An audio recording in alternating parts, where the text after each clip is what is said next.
Good morning, students. So we are passing through the lesson actually the organ and organ system in animals. So in this chapter we have discussed regarding this previous classes. We have discussed about these two invertebrates. There is one is the cetum, another one is the cockroach. Fine. And today's class we have to talk about one of these vertebrates, right?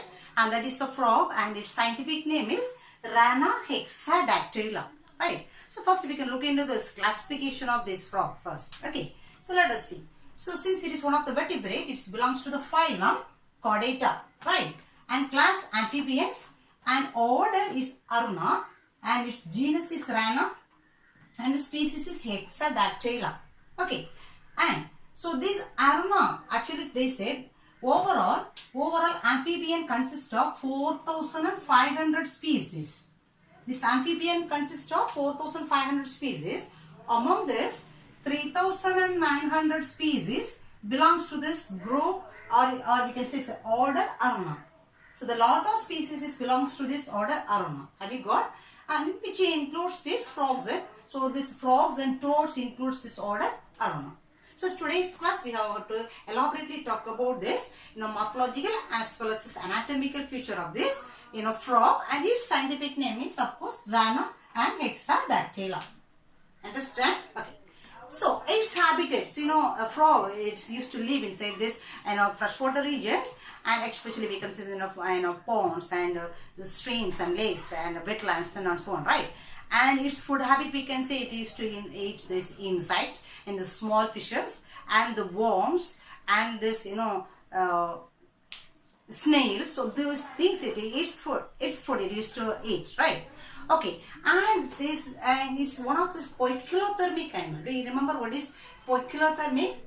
It is one of this poikilothermic animal. So what do you mean poikilothermic? So poikilothermic means, and it used to change its body temperature as per this environmental changes. Have you got? So it used to change, it could able to change its own internal environment, body temperature, as per the external environment. So that is called as poikilothermic animals.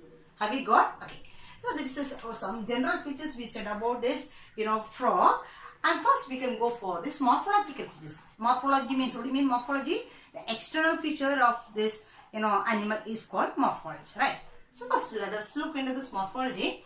Of course, the frog is one of this very familiar animal, and we used to see it in our day-to-day life, right? And of course, you may learn about these morphological features in this lower classes also. So hope it is very easy to pick up, right? Okay, first we can see. So of course, the body shape, this is a streamlined body, right? It is adaptable for swimming.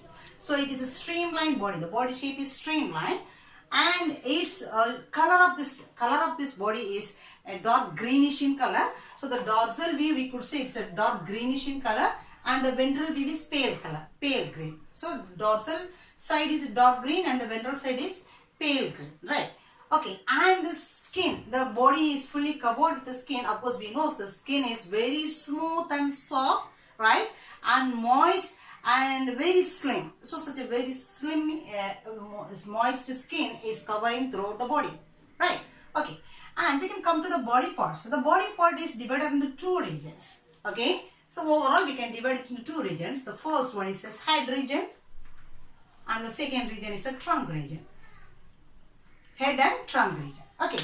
So first we can look into this. What are these regions is present in this head region? Of course, it is very simple. So if you see this head region, the head, they said almost it is triangular in shape, right? Almost triangular in shape. So this is, since it is triangular in shape, so this front anterior end, this is anterior end, this is posterior end, right? Anterior region, this is posterior region, this is dorsal view, and this is ventral side, right? So this anterior region, we could say it is forming as a snout. So this apex, since it is a triangular in shape, so this end we could say as an apex part, the end part. This end is forming as a snout of this head region, right? Okay. And this consists of, in this anterior end, it consists of wide mouth. It consists of one wide mouth. Then, and just behind or just posterior or just behind this mouth, it consists of the pair of nostrils, external nostrils, right? So pair of nostrils, so each one is located in either side of this mid dorsal line. Can you watch the mid dorsal line? So this is the mid dorsal line. So it is dividing the body parts into two partitions, we could say. So each nostril is located in either side of this mid-dorsal line, right? And behind these nostrils, what will be there? There's a large eye is there, right? So this eye is protruded out. It is, it could very prominent. It will be very visible one, right? So it is protruded out above this body surface, we could say. And this eye consists of this three protective membranes or eyelids. So upper eyelid as well as the lower eyelid. The upper eyelid is immovable type. Immovable, it don't move at all. But the lower eyelid is movable type. Lower eyelid alone used to move, right? And it consists of another one membrane. It's a special membrane. It is present here. It is called nictitating membrane.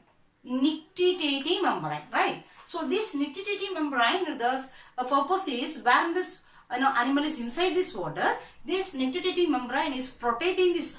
So that is the role of this nictitating membrane, right? So behind this eye, okay, behind this eye consists of this tympanic membrane or tympanum or tympanic membrane is there. So this function is an air drum like us, right? So we have the external ear, but in case of this frog, there is the absence of external ear, but it consists of this tympanum or tympanic membrane. Pair of tympanic membrane is there, of course, like this nostril. This also present in either side of this, means dorsal line in both the sides. Okay, and eye also pair of eyes, right? So this is the regions which is present in this head region. Okay, so head region consists of this mouth part, wide mouth. It is widely open type. Plus it consists of this nostrils and the eye as well as this tympanic membrane. So these are the parts is present in the head region. Have you got? Okay. And nostrils, nictitating membrane, eye, and the tympanum and the mouth. Okay, this now consists of mouth. Right? And let us pass to the next part. There is trunk region. Okay. And can you watch? There is no neck between this head region and the trunk region. Head is directly connected with this trunk region. There is no separate neck. Okay. And there is no tail also. There is no external ear. Have we got? Okay. Let us see about this trunk region. The trunk region bears is two pair of these limbs. It is well visible. Two pair of limbs are there. Pair of forelimb as well as a pair of hind limb. Right. At the end of this hind limb, in the central region, at this posterior region, it consists of this opening. That opening is called cloacal aperture. Cloacal aperture, right? It is at the posterior end between this hind limb, right? And the cloacal aperture is there. Its purpose is it is useful to eliminate or this send out this excretory waste, digestive waste, as well as it is used for the reproductive to send this sperm and this ovum also. Understand? It is useful for reproduction part also. So for three purposes, this the same cloacal aperture will be used. Have we got? Okay. And now we can come to the limbs. So two pair of limb is there. Of course, the first limb is the forelimb and this backside limb is this hind limb. So the forelimb is short and stubby. Short and stubby. Understand? And its purpose is it is useful. It is bearing this body weight. So the total body weight is beared by this and forelimb. This forelimb. And they say this is useful to for landing the body after leaping. It used to leap, right? It used to jump. So after leaping, the body has to land. So this forelimb is useful to landing of this body, right? So that is the purpose of this forelimb, right? Actually, forelimb is short and stubby, but the hind limb is long and it is the lengthiest one. Understand? Okay. And this consists of the three divisions. Either forelimb or hind limb, it consists of three divisions.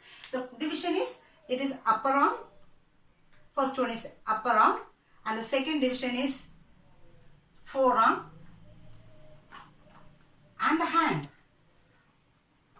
Hand, right? Upper arm, forearm as well as this hand. So the hand, again the hand consists of these 4 digits. Hand consists of 4 digits. Okay. So that is about this forelimb. And we'll come to the hind limb. As we said, the hind limb is long and lengthiest one, right? And this also divided as a 3 digits, 3 divisions. The first one is a thigh. The first one is a thigh and shank.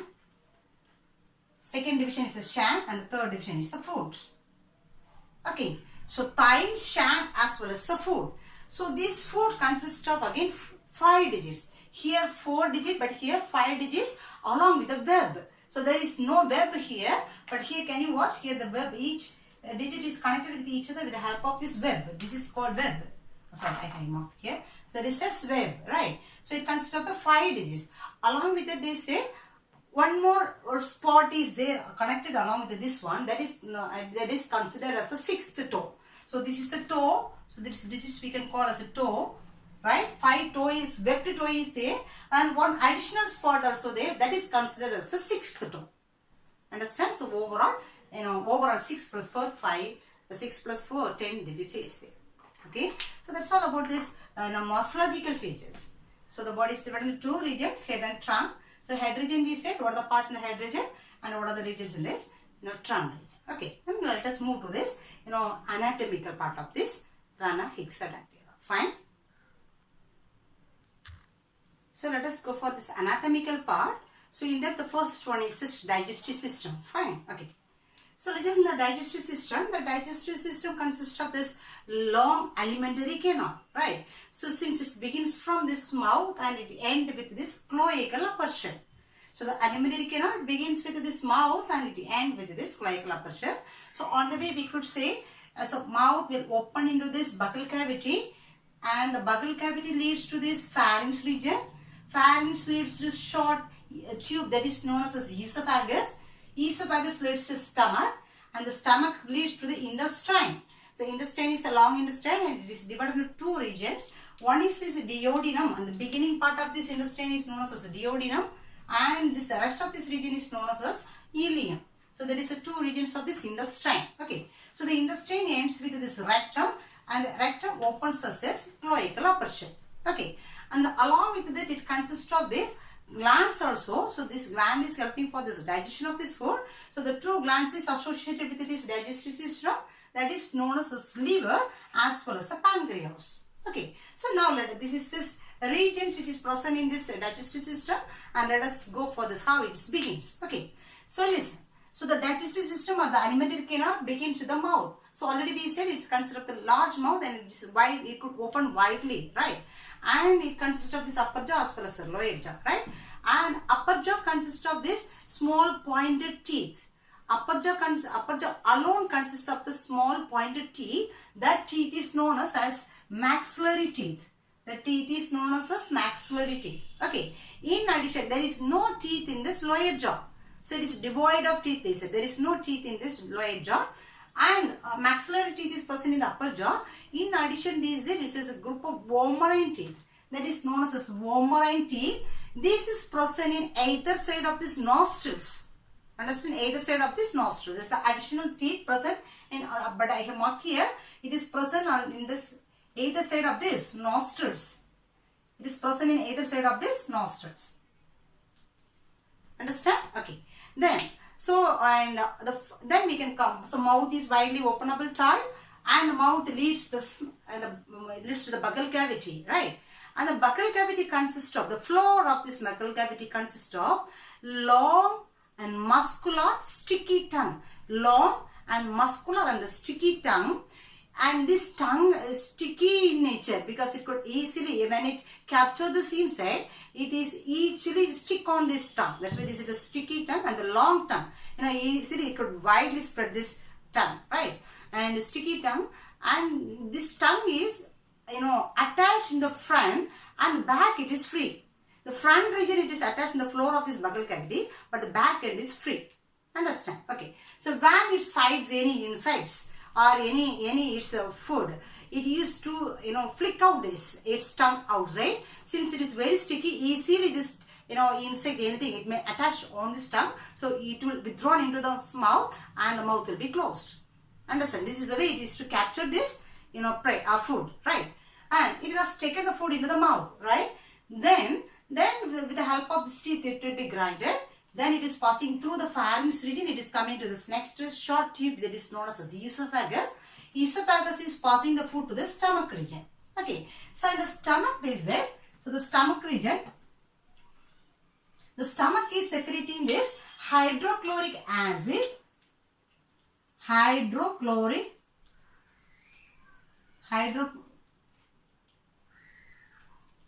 hydrochloric acid as well as the gastric juices. Gastric juices. So the stomach is secreting the hydrochloric acid as well as the gastric juices. Inside this wall of this, wall of the stomach is secreting the hydrochloric acid as well as the gastric juices. This is helpful for digestion of this food, right? So after this digestion, the partially digested food from the stomach. So listen, from the mouth, the food is passed to the stomach. Understand? The stomach is secreting the two secretions. What are the two secretions? Hydrochloric acid as well as the gastric juices, which is secreted from the wall of the stomach, right? So this secretion is helpful for the digestion of the food now. So the not completely digested, partially it is digested. So the partially digested food in the stomach is known as chyme. So this is the partially digested food inside the stomach. So this chyme is transferred to the next region, that is called as intestine. So the intestine is divided into two regions. The beginning part where it is connected with the stomach is known as duodenum, and the rest of this region is known as ileum. Okay, so the chyme is now passed towards this duodenum region. Have you got? And in the duodenum region, the duodenum part is connected with the two largest glands. The largest glands are, one is this liver, another one is this pancreas. So this is liver as well as the pancreas. Okay, so listen, first we could say as a liver. So liver is the largest gland, and this liver is secreting the bile juice. So liver is secreting bile juice. And this bile juice, after secretion, it is stored inside this one pouch like structure is there inside, right? That is known as gallbladder. Gallbladder. So it's a small pouch like structure which is present inside this liver. So the liver is secreting this bile juice. So this bile juice will be stored inside this gallbladder. Have you got? Okay. Then the next region is known as the pancreas, right? The pancreas, listen, the pancreas, the next part is the pancreas. Pancreas, the pancreas is secreting pancreatic juice. Pancreatic juice. Okay, pancreatic juice. So the liver is secreting the bile juice, meanwhile this pancreas is secreting the pancreatic juice, and liver secretion is stored inside this gallbladder. Afterwards, it is left into this. So this bile secretion also coming here, right? Meanwhile, this pancreatic secretion also coming through this pancreatic duct. So both will connect each other here. Then it is coming out as a common bile duct, because pancreatic duct as well as this bile duct or liver duct both will connect each other here. So here in this duodenum part, it is connecting as a single duct. Single duct, common bile duct we could say. Common bile duct. It's a single duct. It's coming as a single duct. Have you got me? Okay.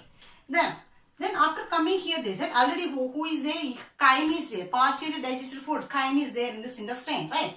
Then with the help of this bile juice and the pancreatic juice, the rest of this digestion is going on in this intestinal region. Okay.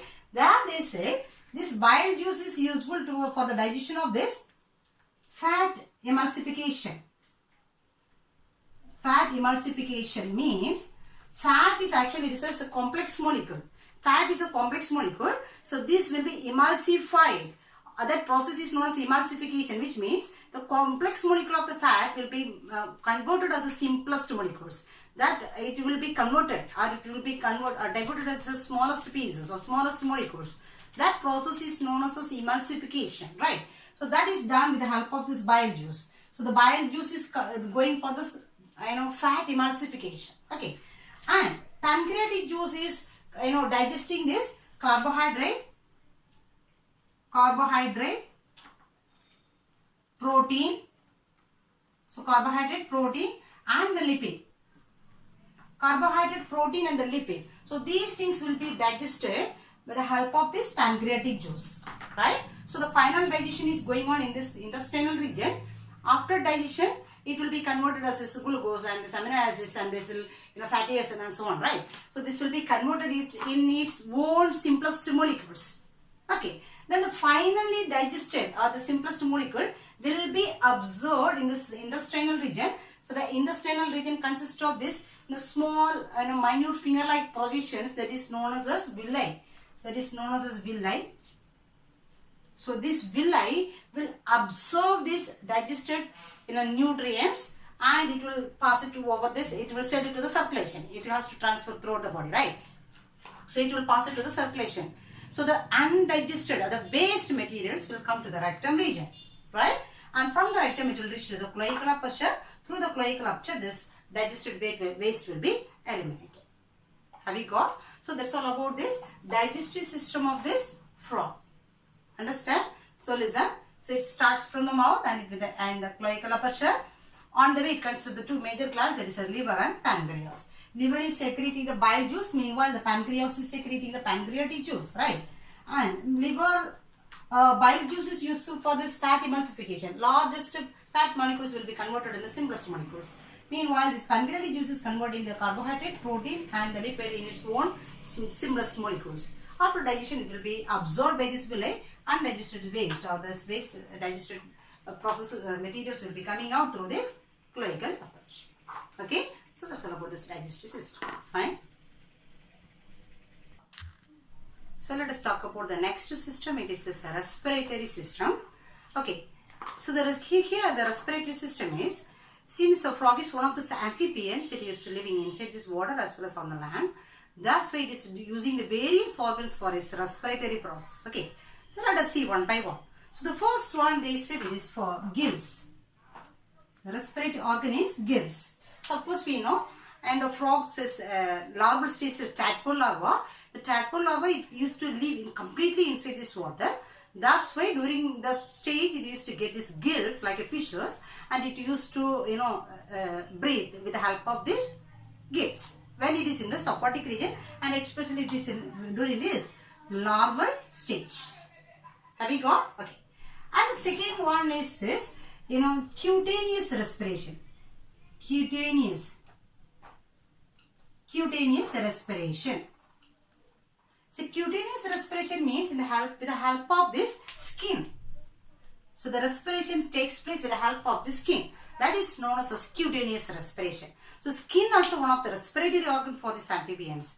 So listen, when this frog is inside this water, the water consists of this dissolved oxygen. The oxygen will be dissolved in the water. So this water will move inside this skin. So through the skin, this exchange of gases takes place by diffusion method. So the oxygen and the carbon dioxide exchange is going on through the skin by diffusion method. So when this animal is inside this water. Okay. So there is one of this method, this we could say is cutaneous respiration with the help of the skin. And so this is going on normally when the animal is inside this water. Plus they say during estivation as well as when it is inside the water, as well as estivation as well as hibernation. Have you heard this word? Do you remember? Estivation as well as hibernation.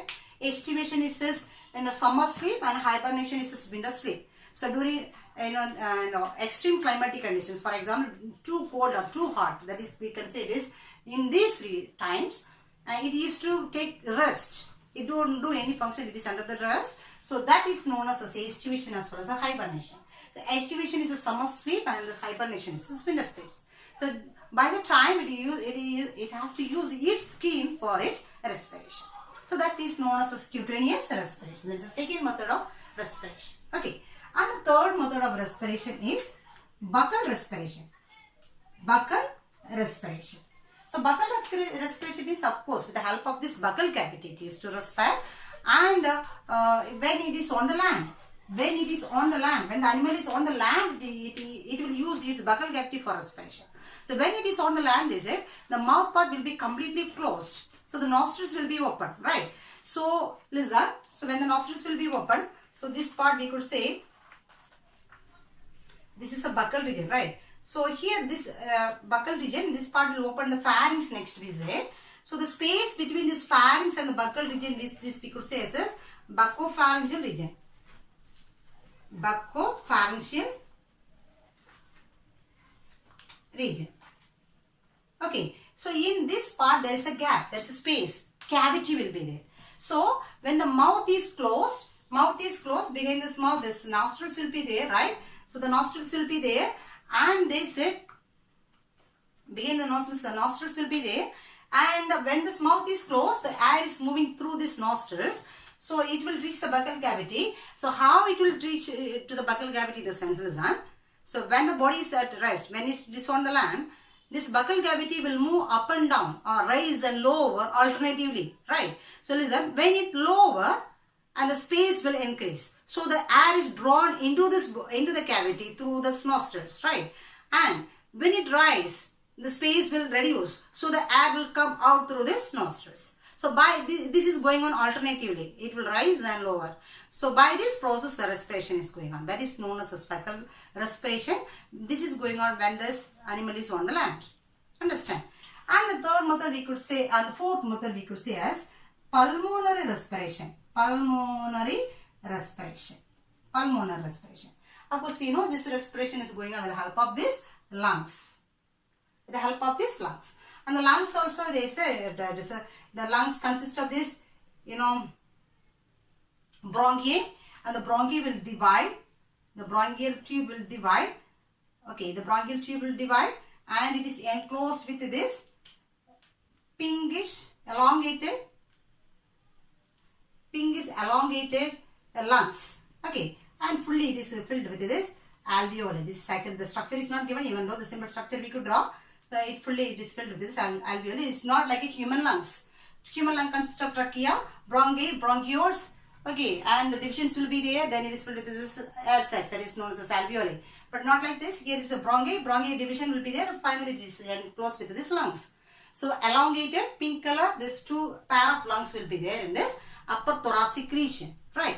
And so here how it will get this air. When this, the air is moving through this nostrils, then it will reach to the buccal cavity.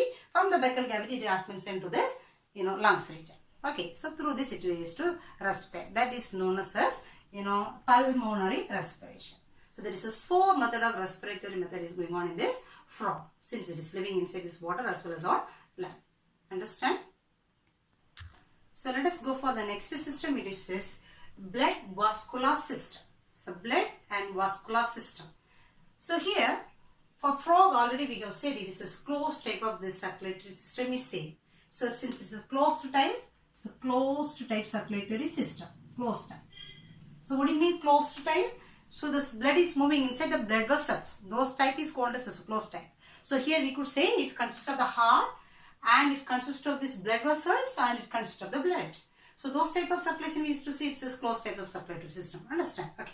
So first let us see about this structure of this, heart. So the heart consists of actually 3 chambers. So it consists of 3 chambers. It consists of 3 chambers, right? So that is, and hope you may land in the lower classes also regarding this heart of this frog and this human beings. Of course, anyhow, listen. So in this anterior side, so this is the anterior region and this is the posterior region, right? So the anterior side, it consists of these 2 chambers. That is known as auricle, right? So here, this we can name as this, these 2 chambers we can name as right auricle as well as the left auricle. Fine. So right auricle as well as left auricle. Okay. And so this is the, thin walled. So thin walled anterior chamber is known as auricle. Okay. And the posterior chamber, it is one of the single chamber, and it's a thick walled chamber. So that chamber is known as ventricle. So 2 auricle and 1 ventricle is there. Have we got? Okay. Then we could say this, and this is the major chambers or primary chambers we could say. Along with this, some accessory chamber also there, like a chambers, accessory chambers are there. So that is, if you see dorsal weave, for example, we could say it's a dorsal, dorsal weave. So this is a dorsal weave. So if you see the dorsal weave, in this dorsal side, it consists of this one sinus, another one chamber. It's a triangular shaped chamber that is known as sinus venosus. Sinus venosus. That is present in the dorsal side of this heart. Okay. Meanwhile, in the ventral side, in the back side, in the ventral side of the heart consists of another one chamber that is known as actually it is arising from the ventricle. It is arising from the ventricle. If I have drawn, since I have drawn this dorsal wave here, this part I have mentioned as the truncus arteriosus. But it is in the ventral wave. Have you got me? Ventral side, it is arising from this ventricle region. Understand? Okay, so that is known as truncus arteriosus. So the three major chamber is right auricle, left auricle as well as this ventricle. But the accessory chambers is associated along with this. That is, first one is the sinus venosus. It is present in the dorsal side, and the ventral side it consists of this. This is large chamber V shape or triangular shape chamber, but this is a tubular chamber. Have you got tubular chamber? It is obliquely present. It is in the sidewise, obliquely present. That is known as the truncus arteriosus. Okay. Now listen. So first we can say about this structure, and we can go how it functions. Listen. So first of all, the heart is receiving the deoxygenated blood. So impure blood, that is known as deoxygenated blood from every parts of this body. Okay, and from the heart, the blood will be supplied to the lungs for purification, and it is supplied to the body parts also. Understand? First it is collecting the deoxygenated blood and it is coming towards his heart. Okay, and from the heart, part of this blood is going towards his lungs for purification. What do you mean purification?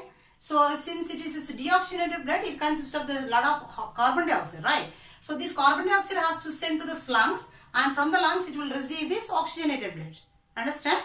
So that's why they said from this ventricle, part of this blood is going towards his lungs for purification, and part of the blood is going towards his throughout the body for oxygen supply.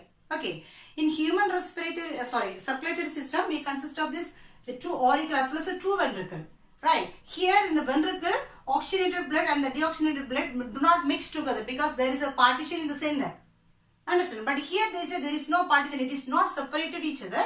That's why, and the oxygenated blood and the deoxygenated blood which is coming from this auricle will mix in this ventricle region.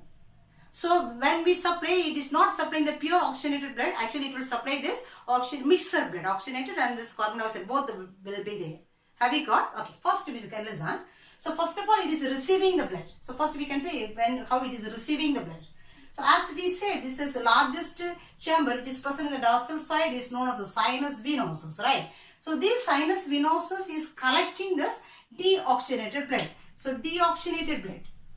Okay, this deoxygenated blood will be collected from everywhere, from throughout the body by this sinus venosus with the help of these veins. This chamber is here, right? So of course it has to collect with the help of these veins. The blood will be collected with the help of these veins.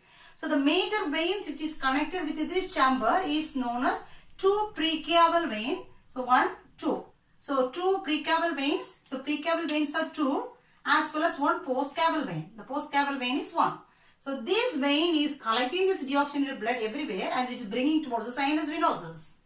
This sinus venosus will leave this deoxygenated blood into this right auricle.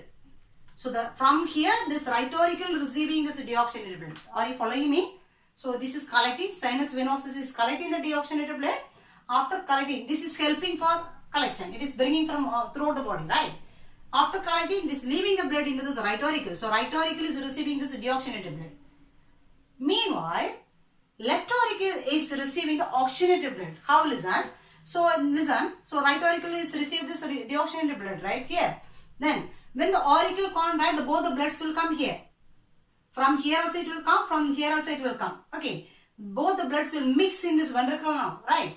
From the ventricle, we said in the ventral region, who is there? One of the chamber we said that is known as the truncus arteriosus. Have you got? Truncus arteriosus is there. This truncus arteriosus will branch here. The truncus arteriosus will branch here. Branch as this aortic trunk. Branch as aortic trunk. So this, since it is branching into 2, they named it as this right aortic trunk as well as the left aortic trunk. Are you following me? So first sinus venosus is collecting the deoxygenated blood. It is left into this right auricle. Okay. Then I will say which blood will be received in this left auricle. Okay. Follow me. Then when this auricle contract, the blood is coming here. From here, this truncus arteriosus is taking the blood. Understand? Taking the blood. And it is dividing into 2 as this aortic trunk. Right aortic trunk as well as the left aortic trunk. Okay. Then this right and left, both aortic trunk again further divided as 3 branches. Have you got? Further divided as 3 branches. That branches are, one is this carotid trunk, another one is a systemic trunk, another one is a pulmocutaneous trunk. Have you got? This aortic trunk, right and left aortic trunk, again further divided into 3 divisions. One is this carotid trunk, And the second one is the systemic trunk. Third one is the pulmocutaneous trunk. Okay. Then listen. So here this carotid trunk will supply. So it is bringing the blood from here, right? It is supplying the blood to anterior part of this body. So here to and the head region, the anterior part of this body. Okay. Second one, systemic trunk. So this systemic trunk and this systemic trunk from the left and right side will connect. Actually, it will coming downwards. It is moving towards this anterior region. Have you got anterior region? The systemic trunk, both sides, it is coming downwards. In the posterior region, where it will connect. It will connect as this aortic trunk. It will connect as a aortic trunk. This will connect as a aortic trunk. Aortic trunk. In the back or posterior region, it will connect as a aortic trunk and it will supply the blood to this, posterior region. Carotid trunk is supplying to anterior region. Systemic trunk is supplying to the posterior region. Have you got? And the third one is a pulmocutaneous trunk. Pulmocutaneous trunk. What do you mean the word pulmo? Which means the lungs. Cutaneous means already we said skin, right? So this one is bringing the blood to this lungs as well as to the skin. Okay. So the part of this blood is taken to the lungs now. So in the lungs, what will happen? The exchange will happen. So lungs already it is received the oxygen. So here oxygen along with the carbon dioxide is there. So there it will leave this carbon dioxide and it will receive this oxygen. So much of oxygen will be there. Compare with the carbon dioxide because it is leaving the carbon dioxide and receiving the oxygen, right?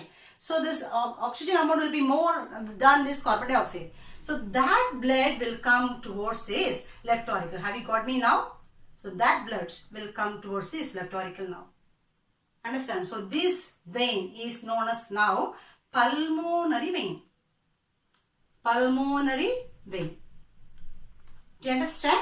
So this pulmonary vein is bringing the oxygenated blood now. Where from it is coming? From the lungs. So it will leave this oxygenated blood now here. So listen, right auricle is receiving this deoxygenated blood. Meanwhile, left auricle is receiving the oxygenated blood. Now we can come to the point. Overall we can say listen. So heart listen. Heart is here. Right auricle, left auricle, ventricle. Have you got? And the heart is receiving the, first of all it is receiving the deoxygenated blood. Who is receiving the deoxygenated blood? Sinus venosus. With the help of this precaval as well as the postcaval. Okay. After collecting, it is leaving it into this right auricle. Okay.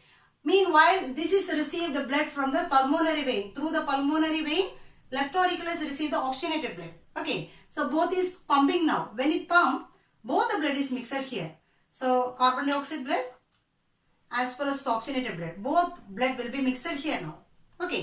Now this ventricle is contracting. When the ventricle contracts, the blood is dividing into three divisions, right? So this who is taking the blood here? Now it's the strongest arteriosus is collecting the blood. This is dividing as right aortic arc as well as left aortic trunk. Then this is further dividing as carotid, systemic as well as pulmocutaneous. And carotid is supplying to the anterior region. Systemic region is supplying to this posterior region. Pulmocutaneous trunk is taking to the lungs and to the skin. Understand? And one more point, this overall we can say this heart is covered with this pericardial membrane. Okay, so about the structure and the functions of this heart. And one more thing we have to say that is about this, blood. So the blood consists of this, a plasma as well as this blood cells. Okay, plasma and blood cells. Plasma as well as the blood cells will be there. Plasma is 60%. Plasma is 60%. And the blood cell is 40%. This is 60% and this is 40%. Blood cells of course the same, RBC, WBC as well as platelets. RBC, WBC as well as platelets. So RBC for human being blood we could say it's a respiratory peak, my hemoglobin is there, the same here also. But for human being it's a circular, biconcave and non-nucleated cells. But in case of here it is elongated structure and it's a nucleated cell. WBC also nucleated cells. Understand? So there is a difference in human beings and for this frog here. So for human beings RBC there is no nucleus, but for frog this RBC nucleus will be there. Okay. So that's all about this blood vascular system. Okay. So just go through these topics and I will meet you with this next systems in this next class. Right? Fine. Thank you.